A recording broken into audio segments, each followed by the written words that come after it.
الحمدللہ الذی من علینا بالبدایۃ فی الہدایہ وانقذنا من الضلالۃ بمحض الفیض والعنایہ وعلی آلہ واصحابہ ذوی الرعایۃ والدرایہ صلاۃ و سلام لا غایۃ لہما ولا نہایہ اما بعد فاعوذ باللہ من الشیطان الرجیم بسم اللہ الرحمن الرحیم قال نبی صلی اللہ علیہ وسلم ان اللہ حرم علی الارض ان تأکل اجساد الانبیاء فنبی اللہ حی یرزق صدق رسول اللہ صلی اللہ تعالی علیہ وسلم.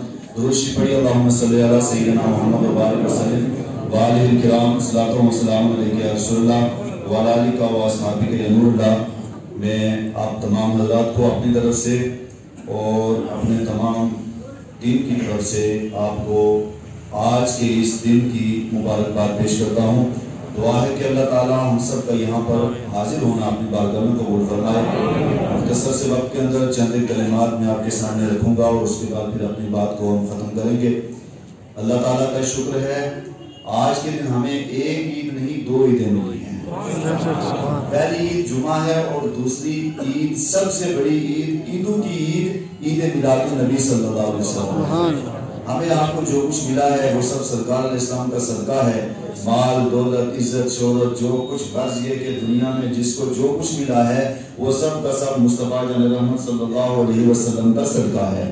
جس کو جو کچھ ملا ہے وہ سب کا سب بارگاہ مصطفیٰ سے ملا ہے. ہمیں جو ملا آپ کو جو ملا جس کو جو کچھ ملا ہے وہ سب مصطفیٰ کا صدقہ ہے. اگر حضور نہ ہوتے تو نہ زمین ہوتی نہ آسمان ہوتی نہ چاند نہ ستارے یہاں تک کہ یہ مرکزی جامع مسجد بھی نہ ہوتی. یہاں پہ نہ ہم بیٹھے ہوئے ہوتے نہ آپ بیٹھے ہوئے ہوتے کچھ بھی نہ ہوتا. جو کچھ ہے سب مصطفیٰ کا صدقہ. بے شک سبحان اللہ. تو میلاد مصطفیٰ کے موضوع پر آپ حضرات نے مسلسل پہلی تاریخ سے لے کر آج تک اور آج بھی اور پھر نماز کے بعد بھی آپ علماء کرام سے بیانات سماعت کرتے آئے ہیں اور کرتے رہیں گے. آج کا جو میں نے موضوع منتخب کیا ہے جس کے تعلق سے میں نے گزشتہ آپ کو بتایا بھی تھا, مختصر سے وقت کے اندر میں یہ ثابت کرنے کی کوشش کروں گا کہ میرا نبی کل بھی زندہ تھا, میرا نبی پیدائش سے پہلے بھی زندہ تھا, میرا نبی پیدائش کے بعد بھی زندہ ہے, کل بھی زندہ تھا, آج بھی زندہ ہے, صبح قیامت تک زندہ ہے. تھوڑی سی دلائل کی روشنی میں مختصر سے وقت کے اندر بہت مختصر سے وقت کے اندر آپ کے سامنے پیش کروں گا. کوئی بھی آدمی ہے تو اگر آپ اس کو کہیں گے یہ زندہ ہے یا مر گیا ہے تو 5 چیزیں ہیں جن کے ذریعے سے انسان کے معلوم کرتا ہے کہ یہ آدمی یا زندہ ہے یا مر چکا ہے. اسے فوائد خمسہ کہتے ہیں, علماء کرام جانتے ہیں. پہلی چیز یہ ہے کہ کیا وہ دیکھتا ہے یا نہیں. اگر وہ دیکھ رہا ہے, اس کی آنکھیں کام کر رہی ہیں تو کہا جائے گا یہ زندہ ہے. لیکن اگر اس کی آنکھیں کام کرتی کرتی یکدم آنکھیں کام کرنا بند کر جائیں, ایک جگہ رک جائیں, تو انسان یہ کہتا ہے اس کی آنکھیں رک گئی ہیں, اس کا انتقال ہو گیا ہے. سانس بند ہو جائے, انتقال ہو گیا ہے. اور زندہ رہنے کے لیے 5 چیزیں ہیں: قوت سامعہ, قوت باصرہ, قوت لامسہ, قوت شامہہ, قوت ذائقہ. یہ 5 چیزیں ہیں. سانس کے ساتھ جس کے اندر رہے گی اس کو زندہ مانا جائے گا, اور جس کے اندر یہ چیزیں نہ ہوں گی, سانس کے ساتھ نہ ہوں, تو مانا جائے گا یہ انتقال کر چکا ہے. اب ہمارا دعویٰ یہ ہے کہ مصطفیٰ زندہ ہیں. تو کیا زندہ ہیں؟ تو زندہ سنتا بھی ہے. کیا مصطفیٰ سنتے ہیں یا نہیں سنتے؟ دوسری چیز زندے کے لیے یہ ضروری ہے کہ وہ دیکھتا ہو. ہم کہتے ہیں مصطفیٰ زندہ ہیں, کیا مصطفیٰ دیکھتے ہیں یا نہیں دیکھتے؟ تیسری چیز ہے وہ بولتا بھی ہو, مصطفیٰ بولتے ہیں یا نہیں بولتے؟ چوتھی چیز ہے وہ جواب دیتا ہے, کیا مصطفیٰ جواب دیتے ہیں یا نہیں دیتے؟ اور 5ویں چیز ہے شعور, کیا مصطفیٰ جان رحمت کو اس کا احساس ہے یا نہیں ہے؟ بس اسی کے ارد گرد میں اپنی بات کو ختم کروں گا. ابتدا یہاں سے کرتے ہیں. مصطفیٰ جان رحمت صلی اللہ علیہ وسلم کل بھی سنتے تھے, آج بھی سنتے ہیں, صبح قیامت تک سن رہے رہے ہیں، کل بھی دیکھتے تھے، آج بھی دیکھ رہے ہیں، صبح قیامت تک دیکھتے رہیں گے۔ کل بھی حضور علیہ السلام کو محسوس ہے، ان کو احساس ہے، ان کو شعور تھا، کل بھی شعور تھا، آج بھی شعور ہے، صبح قیامت تک شعور ہے۔ دیکھتے ایسے ہیں کہ کوئی کہیں سے سرکار علیہ السلام کو پکارتا ہے، سرکار خود اس کی آواز کو سنتے ہیں، اور کوئی کہیں سے حضور علیہ السلام کی طرف اپنی توجہ کرتا ہے تو سرکار کی توجہ اس کے اوپر ہوتی ہے، اور کوئی کسی خطے سے سرکار علیہ السلام کو پکارتا ہے تو سرکار علیہ السلام حضور علیہ السلام کو اس کا بھی علم ہو جاتا ہے، یہ پکارنے والا فرشتہ ہے، یہ پکارنے والا انسان ہے، یہ پکارنے والا عالم ہے، یہ پکارنے والا صوفی ہے، یہ پکارنے والا ولی ہے، یہ پکارنے والا سفیان ثوری ہے، جلال الدین سیوطی ہے، عبد الرحمن جامی ہے، امام کبیر ہے۔ غرض یہ کہ کوئی کسی لباس میں، کوئی کسی صورت میں، کوئی کسی جگہ سے جب مصطفیٰ کو پکارتا ہے، مصطفیٰ سن بھی لیتے ہیں، پہچان بھی لیتے ہیں، اس کو جواب بھی عطا فرماتے ہیں۔ سبحان اللہ، بے شک۔ سرکار علیہ السلام کی سماعت کا عالم یہ ہے کہ آپ سرکار علیہ السلام ولادت سے پہلے کیسے سنتے ہیں اور ولادت کے بعد کیسے سنتے ہیں۔ حدیث مبارکہ میں ہے، آقا دو جہاں صلی اللہ علیہ وسلم آپ نے ارشاد فرمایا، آپ جب مدینہ شریف مکہ شریف میں پہنچے، وہاں ایک پتھر موجود ہے اور یہ کئی احادیث کی کتابوں کے اندر موجود ہے، حضرت علی اور دیگر صحابہ کرام آپ کے ساتھ موجود تھے۔ آقا دو جہاں ارشاد فرماتے ہیں، آپ نے حضرت علی سے اور صحابہ سے ارشاد فرمایا، اے میرے صحابہ، یہ وہ پتھر ہے کہ جو ولادت سے پہلے بھی میرا تذکرہ کر رہا تھا، اعلان نبوت سے بھی پہلے مجھے سلام پیش کر رہا تھا اور آج بھی سلام پیش کر رہا ہے۔ جب مصطفیٰ پتھر کو پہچان سکتے ہیں، عارضی کو بھی پہچان سکتے ہیں۔ سبحان اللہ، تکبیر، اِشارت، جشن میلاد النبی، لبیک یا رسول اللہ، لبیک یا رسول اللہ۔ رحمت صلی اللہ علیہ وسلم آپ کے پہچان کا یہ پورا خلاصہ پیش کروں گا، ایک ایک کر کے، وقت کی قلت کی وجہ سے پورا خلاصہ پیش کرتا ہوں آپ کے سامنے۔ مصطفیٰ کی سماعت کا، مصطفیٰ کے تصورات کا، مصطفیٰ کی نگاہ کا اور مصطفیٰ جان رحمت صلی اللہ علیہ وسلم کے شعور کا عالم یہ ہے۔ انسان تو انسان ہے۔ آئیے یہ حدیث مبارکہ صحیح بخاری شریف میں ہے، مسلم شریف میں ہے، جامع ترمذی شریف میں ہے، صحیح ابن حبان کے اندر ہے، اور اس کے علاوہ کنز الاموال کے اندر موجود ہے، اور اس کے علاوہ فتح الباری میں ہے، ارشاد الساری میں ہے، نزہت القاری میں ہے، عمدۃ القاری میں ہے، اور اس کے علاوہ حدیث کی بے شمار کتابوں کے اندر یہ حدیث مبارکہ موجود ہے۔ حدیث مبارکہ کیا ہے؟ آقا دو جہاں صلی اللہ علیہ وسلم آپ مدینہ شریف کے اندر خطبہ دے رہے ہیں، مکہ شریف کے اندر خطبہ دے رہے ہیں، آپ جہاں بھی خطبہ دیتے، آپ مکہ کے اندر خطبہ دے رہے ہیں، اور آپ کی کیفیت یہ تھی کہ وہاں ایک درخت موجود تھا اور وہ سوکھا ہوا درخت تھا۔ سرکار علیہ السلام اس درخت کے ساتھ اپنی پیٹھ مبارک لگاتے تھے، اور لگانے کے بعد خطبہ شروع کیا۔ آپ نے چند عرصہ خطبہ دیا، بعد میں صحابہ کرام آپ نے آپ کے لیے منبر بنوایا، سرکار نے اس پیڑ کو چھوڑ دیا، اور چھوڑنے کے بعد منبر کے اوپر آگے، منبر کے اوپر بیٹھنے کے بعد جب آپ نے خطبہ شروع کیا تو اس سے پہلے سرکار علیہ السلام ایک درخت کے ساتھ کھڑے ہو کر کے اس کے ساتھ پیٹھ لگا کر کے خطبہ دیا کرتے تھے۔ جب آپ کے لیے منبر بنایا گیا، سرکار علیہ السلام منبر کے اوپر آئے تو وہ درخت جس کے ساتھ سرکار خطبہ دیا کرتے تھے، وہ درخت حالانکہ اسے بولنا نہیں آتا، اسے دیکھنا نہیں آتا، اسے سننا نہیں آتا، اسے شعور نہیں ہے، اسے احساسات نہیں ہے، لیکن جب مصطفیٰ جان رحمت صلی اللہ علیہ وسلم منبر پر آئے، وہ درخت رونے لگ گیا، اور اتنا رویا، اتنا رویا، اتنا رویا، مسجد کے اندر جتنے صحابہ بیٹھے ہوئے تھے سب یہ کہہ رہے تھے اگر وہ تھوڑی دیر اور روتا رہتا قریب تھا کہ ہمارے کلیجے پھٹ جاتے۔ اتنا رویا وہ۔ سرکار علیہ السلام منبر سے اترے، درخت کے پاس کے جانے کے بعد اس کے اوپر اپنا ہاتھ پھیرا، اس سے پہلے وہ رو رہا تھا، جب سرکار نے ہاتھ پھیرا تو ہلیت الاولیاء کو اٹھا کر کے دیکھو، جب ہاتھ پھیرا جیسے ایک بچہ سسکیاں لے کر روتا ہے بعد میں خاموش ہو جاتا ہے، اسی طرح وہ درخت سسکیاں لے کر پہلے روتا رہا بعد میں خاموش ہو گیا۔ میں آپ سے پوچھنا چاہتا ہوں، سرکار علیہ السلام کے شعور کا عالم یہ ہے، نظر کا عالم یہ ہے، سماعت کا عالم یہ ہے کہ ایک درخت جو حضور کی محبت میں روتا ہے، سرکار اسے پہچان بھی لیتے ہیں، سرکار علیہ السلام اس کی مدد بھی کرتے ہیں، اس کے پاس بھی جاتے ہیں، اور درخت کس زبان میں بات کرتا ہے مصطفیٰ اس کو جواب بھی عطا فرماتے ہیں۔ سبحان اللہ، سبحان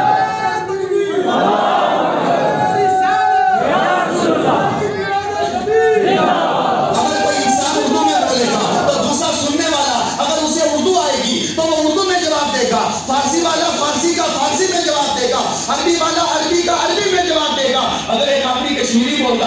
اور دوسرا بھی کشمیری بول رہا ہے، تو دونوں کشمیری بول رہے ہیں، تو کشمیری کا جواب کشمیری میں دے گا۔ نہایت ہی انسان اگر زیادہ ہی مہارت رکھے گا، 5 زبانوں پر یا 10 زبانوں پر مہارت رکھے گا، لیکن مصطفیٰ جان رحمت آپ کے علم کا عالم یہ، زبان کا عالم یہ، شعور کا عالم یہ، اللہ نے اتنا عطا کیا۔ درخت کس بولی میں بات کر رہا ہے، مصطفیٰ اس کی بولی کو بھی سن رہے ہیں، کس زبان میں بات کر رہا ہے۔ دنیا کے اندر کوئی بھی ہے جو جس زبان میں حضور سے بات کرتا ہے، حضور اسی زبان میں اس کو جواب دیتا ہے۔ سماج کا عالم یہ ہے کہ کوئی بھی آدمی آتا ہے، یہاں تک کہ پتھر ہیں، وہ بھی جب سرکار کی بارگاہ میں لے جائے جاتے ہیں، ہمارے پاس بھی پتھر رہتا ہے، انسان کبھی بسا اوقات کسی پتھر کو لے لیا، دوسری جگہ لگا لیا، درمیان کے دیوار کے بیچ رکھ لیا، یا اس کے علاوہ مکان میں لگا لیا۔ ارے انسانوں، ہمیں یہ نہیں پتا کہ یہ درخت کیا کہہ رہا ہے، یہ پتھر کیا کہہ رہا ہے، مگر مصطفیٰ کی سماعت کا عالم یہ ہے کہ پتھر جب حضور پر سلام پڑھتا ہے تو مصطفیٰ اس کے سلام کو سنتے بھی ہیں اور کہتے بھی ہیں یہ پتھر میرے اوپر سلام پڑھ رہا ہے۔ سماعت کا عالم یہ ہے، اتنی سماعت دی ہے۔ اب آگے آئیے، یہ تو حیات ظاہری کی بات تھی، حیات ظاہری کے بعد اب تھوڑا سا آگے آ جائیے۔ سرکار علیہ الصلوۃ والسلام کا وصال ہو گیا ہے، اور حضور علیہ الصلوۃ والسلام کے وصال کو صرف 3 دن گزر چکے ہیں۔ میرے مصطفیٰ زندہ بھی ہیں، میرے مصطفیٰ دیکھتے بھی ہیں، سنتے بھی ہیں، جواب بھی عطا کرتے ہیں۔ سرکار کے وصال کو جب 3 دن گزر چکے تو امام قطبی نے اس کو نقل فرمایا ہے کہ تیسرے دن سرکار علیہ السلام کی بارگاہ میں ایک اعرابی آیا اور وہ حضور کے بارگاہ اقدس میں حاضر ہوا، بارگاہ اطہر میں حاضر ہوا، جانے کے بعد صلاۃ و سلام پیش کیا اور ایک ہی جملہ کہا، وَلَوْ أَنَّهُمْ إِذْ ظَلَمُوا أَنفُسَهُمْ جَاءُوكَ، اے لوگوں اگر اپنی جانوں پر ظلم کر لو، اگر گناہ کر لو، اگر خطائیں کر لو، اگر معصیت کر لو، اگر گناہوں کے اندر ملوث ہو، اپنی جانوں پر ظلم کرو، بارگاہ مصطفیٰ کے اندر آ جاؤ۔ گناہ ہو گئے ہیں، اگر ظلم ہو گیا، بارگاہ مصطفیٰ کے اندر آؤ۔ جب حضور کی بارگاہ میں آ جاؤ گے، اللہ مصطفیٰ کے وسیلے گناہ معاف فرما دے گا۔ یہ اعرابی آیا، اس نے آنے کے بعد ایک ہی جملہ کہا۔ جب یہ آیت مبارکہ پڑھی اور آیت مبارکہ پڑھنے کے بعد زاروں کی دار رونے لگ گیا۔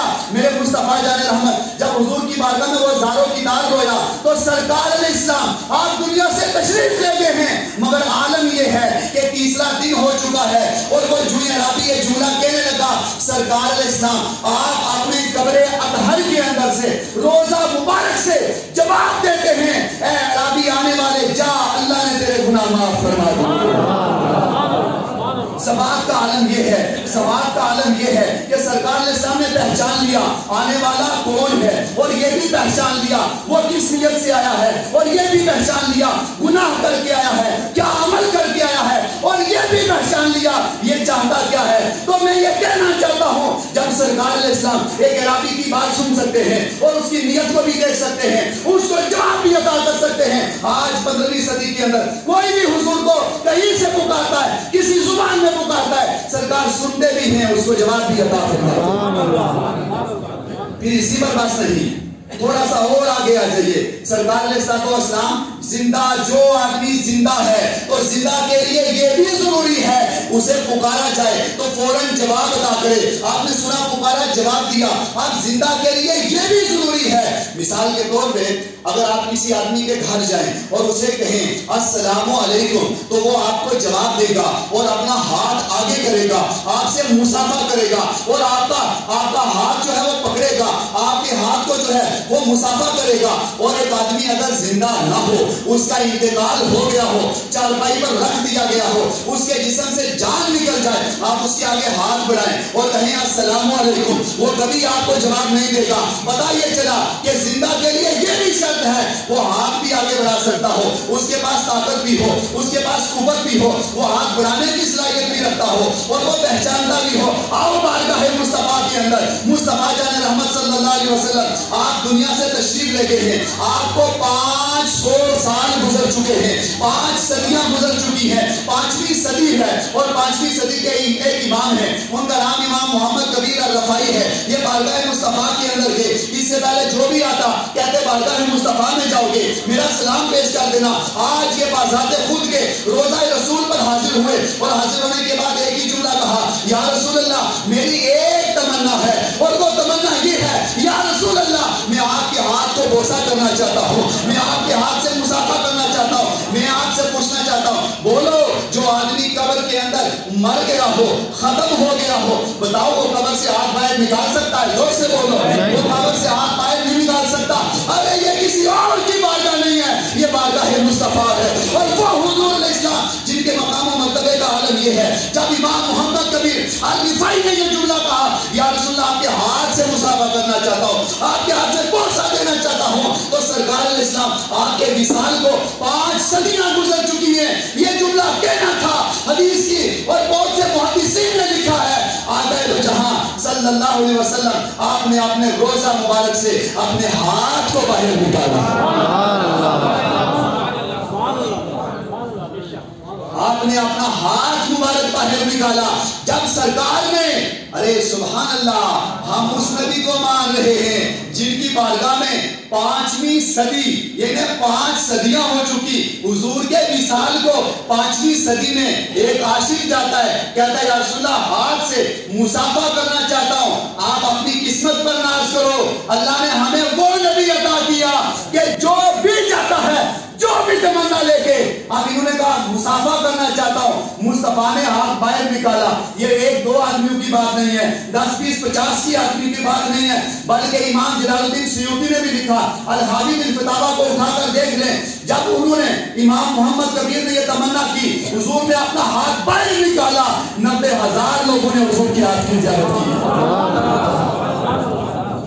90,000 لوگوں نے آقا دو جہاں صلی اللہ علیہ وسلم کے ہاتھ مبارک کی زیارت کی۔ اسی مجلس کے اندر غوث اعظم بھی موجود تھے، اور 11ویں والے پیر، پیروں کے پیر، وہ بھی مجلس کے اندر موجود ہیں۔ ایک ذہن میں بات آتی ہے، غوث اعظم کیسے پہنچ گئے؟ وہ پہلے بھی تو پہنچ سکتے تھے، وہ بعد میں بھی پہنچ سکتے تھے۔ میں کہتا ہوں سنو، اولیاء کاملین یہ وہ ہیں جنہیں مصطفیٰ کی بارگاہ سے اتنا فیض مل چکا ہے، اولیاء کاملین کو یہ پتا ہے آج مصطفیٰ کہاں تشریف لے جائیں گے، آج حضور کی عدالت کہاں لگے گی، آج حضور نے کس جگہ تشریف لے جانا ہے۔ غوث اعظم کو بارگاہ مصطفیٰ سے یہ علم ہو چکا تھا کہ آج مصطفیٰ اپنا ہاتھ روزے سے باہر نکالیں گے۔ غوث اعظم نے کہا میں نے بغداد میں نہیں بیٹھنا، بارگاہ مصطفیٰ میں بیٹھنا۔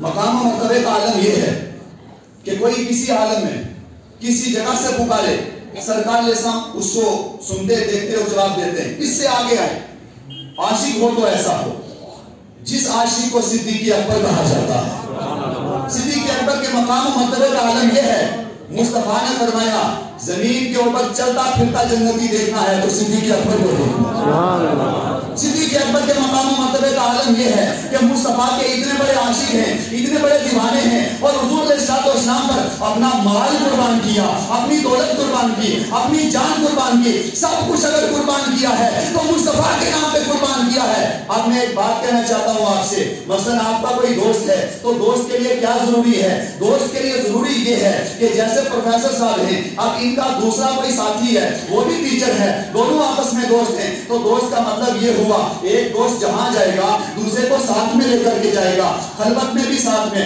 ہر جگہ ساتھ میں، ہر وقت خیال رکھے گا آؤ بارگاہ مصطفیٰ کے اندر۔ اور یہ صدیق اکبر ہیں، ہر وقت حضور کے ساتھ رہے، ہر وقت حضور کے ساتھ رہے۔ جب صدیق اکبر کا انتقال کا وقت آیا تو صدیق اکبر نے وصیت کی۔ اب وصیت کیا کی؟ صدیق اکبر نے کہا جب میرا انتقال ہو جائے مجھے غسل بھی دینا، میرا جنازہ بھی پڑھنا، اور جنازہ پڑھنے کے بعد میرے لیے آپ نے قبر نہیں بنانی ہے، مزار نہیں بنانا ہے، بلکہ مجھے لے جانا ہے سیدھا بارگاہ مصطفیٰ کے اندر، اور حضور علیہ السلام کا روزہ یا گھر اس کو تالا لگا ہوا ہے۔ اب جو حضور نے انہوں نے کہا مجھے بارگاہ مصطفیٰ میں لے جانا، اگر اندر سے جواب مل گیا تو مجھے حضور کے ساتھ نہیں گے مجھے بھی دفنا دینا، اگر جواب نہ ملا تو واپس لے آنا۔ آؤ حضور علیہ السلام کی بارگاہ میں صدیق اکبر کا انتقال ہو گیا، یہ تفسیر کبیر کے اندر موجود ہے۔ صدیق اکبر کا جب انتقال ہوا، انتقال کے بعد ان کا جنازہ پڑھا گیا، اور جنازہ پڑھنے کے بعد اب ان کا جنازہ اٹھایا گیا، اور اٹھانے کے بعد سیدھا روضہ مصطفیٰ کے سامنے لے کے گئے۔ میں آپ سے پوچھنا چاہتا ہوں بولو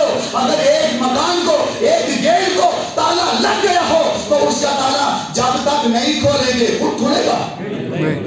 زور سے بولو نہیں کھلے گا۔ یہ کسی اور کی بارگاہ نہیں ہے، یہ اس کی بارگاہ ہے جسے بارگاہ مصطفیٰ کہتے ہیں، امام الانبیاء کی بارگاہ ہے، اور جو آ رہے ہیں وہ معمولی شخصیت نہیں ہے، یہ وہ ہیں جنہوں نے جان مصطفیٰ پر قربان کی ہے، مال مصطفیٰ پر قربان قربان کیا ہے، اولاد حضور پر قربان کی ہے. جو ہی بارگاہ مصطفیٰ کے روضہ رسول کے سامنے ان کے جنازے کو لے کر کے گئے تو روضہ رسول جہاں تالا لگا ہوا تھا، دروازہ بند تھا، صدیق اکبر کو جو ہی لے کے گئے دروازہ خود بخود کھل گیا.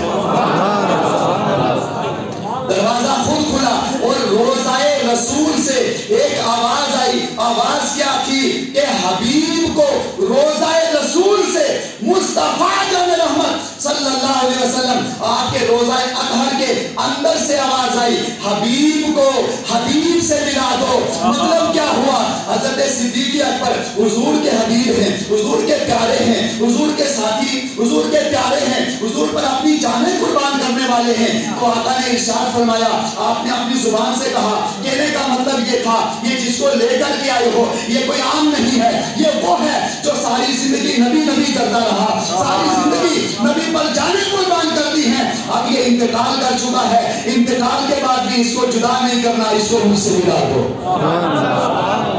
انتقال کے بعد کا یہ معاملہ ہے. جو ہی سرکار علیہ السلام آپ کا روضہ اطہر کھلا تو پتہ یہ چلا مصطفیٰ جان رحمت کی بارگاہ میں صدیق اکبر کو لایا گیا. تو سرکار نے آپ کو یہ پتہ بھی چل گیا، آپ کو یہ علم بھی ہو گیا، آپ کو معلوم بھی ہوا، آپ نے دیکھ بھی لیا اور سمجھ بھی لیا اور آپ کو علم بھی ہو گیا یہ جو آ رہا ہے یہ میرا حبیب ہے. سبحان اللہ.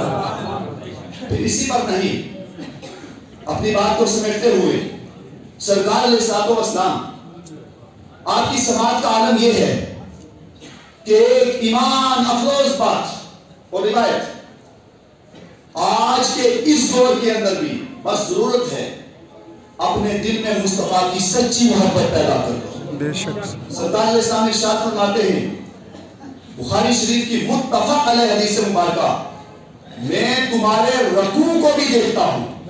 یہ نہ سمجھو وہ کوئی اور ہوگا یا وہ کسی اور کا نبی ہوگا جسے یہ پتا نہیں منڈی کے اندر کیا ہو رہا ہے.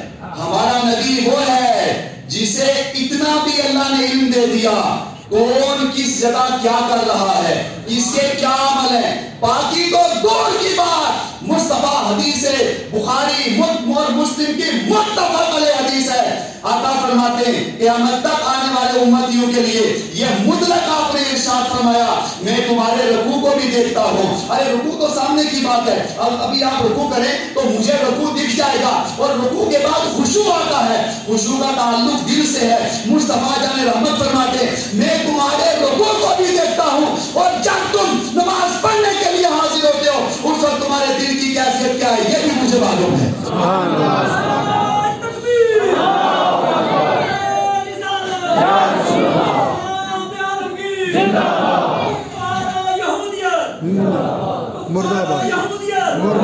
سرکار علیہ السلام آپ کا عالم یہ ہے کہ امام بصری آپ تقریباً 11ویں صدی ہجری کی بات ہے.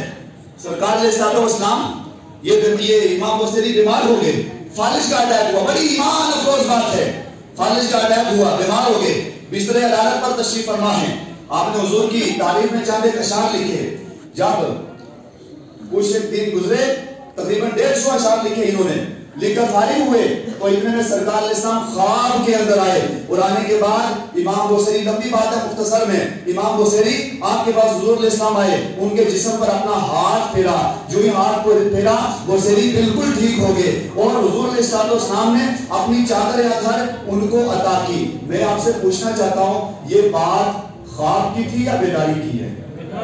نہیں، خواب کی بات. کس کی بات ہے؟ زور سے بولو.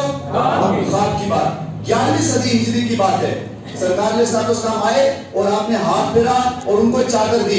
خواب کی بات تھی. جب امام بصری بیدار ہوئے، لمبی بات ہے، جب امام بصری بیدار ہوئے، جو ہی بیدار ہوئے تو وہ اپنے آپ کو دیکھتے ہیں ارے مصطفیٰ سے ایسی سچی محبت پیدا کرو، ایسا عشق کر لو حضور علیہ السلام سے کہ آپ مصیبت کے اندر ہوں تو مصطفیٰ کی مدد فرمائے، آپ پریشانی میں ہوں تو مصطفیٰ مدد فرمائے. دنیا کے اندر ایسا کوئی ڈاکٹر نہیں ہے جو ایک لمحہ کے اندر مریض کو ٹھیک کر دے، بیمار کو ٹھیک کر دے. اور فالج جیسی بیماری کوئی ڈاکٹر نہیں ہے جو ایک لمحہ میں ٹھیک کر دے، ایک دن میں ٹھیک کر دے، ایک ہی منٹ میں ٹھیک کر دے. یہ بارگاہ مصطفیٰ ہے. جب بڑے سے بڑا کوئی بیمار ہو جاتا ہے مصطفیٰ کو پکارتا ہے